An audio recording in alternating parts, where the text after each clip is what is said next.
Have you ever just stared at a trig equation and it feels, well, impossible? You know, the kind where the variable is all tangled up in two completely different functions?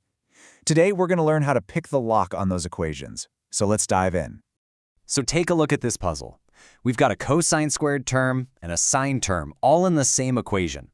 How in the world are you supposed to isolate theta when it's kind of living in two separate houses? Your standard algebra just isn't going to work here. And that's really the heart of the problem, right? You can't just move things around to get sine equals something or cosine equals something. It feels like we're stuck, but are we? Turns out there's a special set of keys that can simplify this whole mess. And that key? It's your toolkit of trigonometric identities. You can think of these as secret passages that let you transform one function into another, which completely changes the game. Think of this table as our master keyring. It tells us exactly which identity to use. So if you see a term like cosine squared, you can just swap it for an expression with sine squared. The goal is always the same. Rewrite the entire equation using only one single trigonometric function. That's the secret sauce. So how do you pick the right key off the ring? It's actually pretty simple. You just follow this one decision rule. Choose the identity that gets rid of the minority function. If you have two sine terms and only one cosine term, your mission is to get rid of that cosine. It's all about strategy. All right, theory is great, but let's see this thing in action. We're going to walk through 3 examples, starting with that puzzle from the beginning to really see how this toolkit makes the impossible possible. Okay, here's our puzzle again. Applying our rule, we want to get this down to a single function. We know there's an identity that can change cosine squared into an expression with sine squared. That's our move. It's going to make the entire equation all about sine.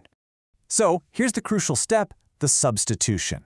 We just swap out that cosine squared for its alter ego, 1 minus sine squared. And just like that, look at the equation now. The cosine has completely vanished. All we have left are sine terms. See, the puzzle is already starting to look a whole lot simpler. Now, after we distribute the two and move everything to one side, look what we get. We end up with this beautiful quadratic equation. The only difference is our variable is sine of theta instead of x.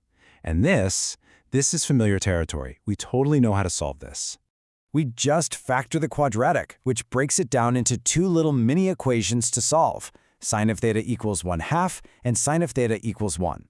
From the unit circle, we know the angles that work for these are pi over 6, pi over 2, and 5 pi over 6. And there you have it. Puzzle solved. Let's try another one. This time, we've got a double angle sine of 2 theta. Now the variable is trapped inside different angles and different functions. But again, we just need to reach for our identity toolkit. So the master key for sine of 2 theta is 2 sine theta cosine theta.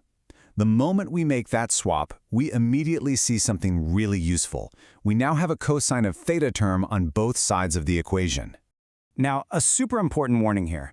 Don't just divide by cosine of theta. It's tempting, I know, but you might actually lose some of your solutions.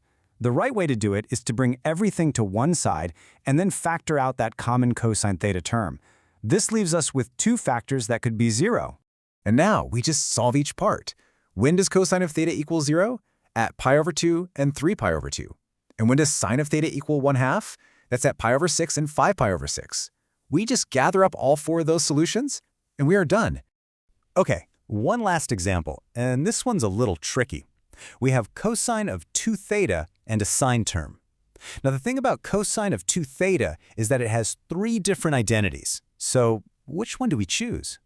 We just follow our rule. We want to eliminate the minority function, which is the cosine. That means we have to choose the version of the cosine of 2 theta identity that only has sine in it. And that choice is 1 minus 2 sine squared theta. This is a purely strategic decision that makes the rest of the problem fall into place. And once again, we rearrange it into nice, clean, quadratic form, and then we factor it. It's the same pattern we saw before, isn't it? The truly hard part was just picking the right key at the very beginning.